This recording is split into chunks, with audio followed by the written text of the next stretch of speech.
Sharlee, Morain, and John Shafer. Sharlee, welcome to the show. Thanks for John, you've been here before. Sharlee, since you haven't been here before, tell me a little bit about the Shepherd's Cove Clothing Pantry. You're in Elkhart. You're both in the same building, right? Yes, we are. We're located in Elkhart, but we serve the Michiana area and beyond. We've had people even traveling through to Pennsylvania stop in and get some help. We have clothing, we have household items, we have furniture, we have personal care items. We just have all kinds of things that we can give away. Mm-hmm. And how long have you been in your location in Elkhart? We actually were donated the building last August, and we opened up in November. So we're just a brand new organization. So we're looking for donors, we're looking for volunteers. They can go to our webpage and they can get more information about us. Mm-hmm.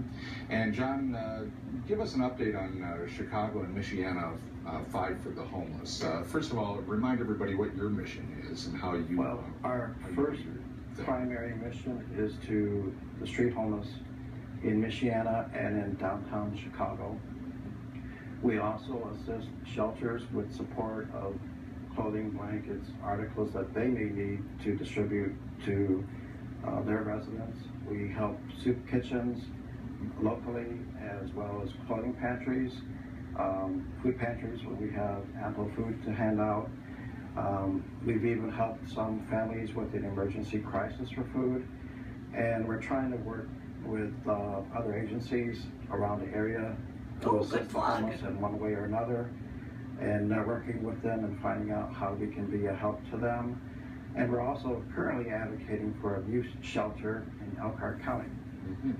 Now, your two organizations are in the same building, but you're two separate organizations. But do you find there are times where you are helping each other out to help people that come to your door? Absolutely, absolutely. You know, in one instance, we had fire victims come, and we have special boxes that we give fire victims. They have some dishes, some towels. It has a prayer in there, just enough to tell them we care.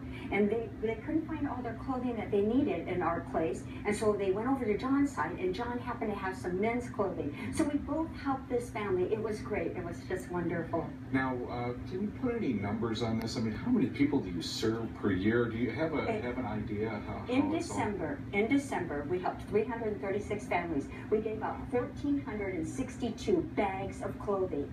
Last year, we gave out over 10,000 bags of clothing. Most of it is the children's. With children, they come in there, and because kids grow, they grow, and people just don't have the money to pay their bills and to buy clothing. I had a lady come in last fall, and she found her coats, her gloves, her mittens, her boots for all of her kids. And because she did that, she was able to pay a utility bill. That's why we're there. We help supply the clothing. They use that money to pay their bills. And John, do you find it's similar with your organization as well? I mean, there's always a need out there, and probably some similar numbers, right? Yeah, we have helped to date more than 1,830 people that are on the streets of just Chicago alone. And we teamed up with Shepherd's Cove because we like the fact that they were actually serving people in a form of preventative homelessness. Where we serve homeless, they help people before they get homeless by having clothing and odds and ends, household items, and then they don't have to spend money on that. When they don't have to spend money on it, hopefully they can pay a utility bill, put food on the table, pay their rent, and keep from spiraling downward that could lead them to being homeless. Well, it's great to have you both here. Continued success with both of your organizations. We have your websites here, and we'll continue to put those on our Facebook page. And again, good luck to you. Well, thank you for having us. We appreciate you coming in. Thank you. Thanks again. When we come back,